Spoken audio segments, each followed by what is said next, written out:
Motor কলাই গোল গোল দাঁতে ভাঙে না, আর ওই পাড়ার শাশুড়িরা বৌমা চেনে না।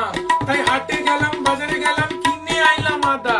আদা খেয়ে বোদের বাবা হচ্ছে গাদা গাদা। ড্যাং ড্যাং ড্যাং জামাই এসে খেয়ে বাবা ফ্যান খাবার ডিব্বা আটা ভেঙে ফেলেছে।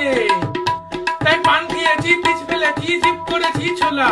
আমার বন্ধুর নাম রেখেছি মুড়ি ভাজা খোলা। মোটর কলাই গোল গোল দাঁতে ভাঙে না, আর ওই পাড়ার শাশুড়িরা বৌমা চেনে না। তাই হাটে গেলাম, বাজারে গেলাম, কিনে আইলাম আদা। আদা খেয়ে বোদের বাবা হচ্ছে গাদা গাদা। ড্যাং ড্যাং ড্যাং জামাই এসে খেয়ে বাবা ফ্যান খাবার ডিব্বা আটা ভেঙে ফেলেছে। তাই পান খেয়েছি, পিচ ফেলেছি, জিপ করেছি ছোলা। আমার বন্ধুর নাম রেখেছি মুড়ি ভাজা। কলাই গোল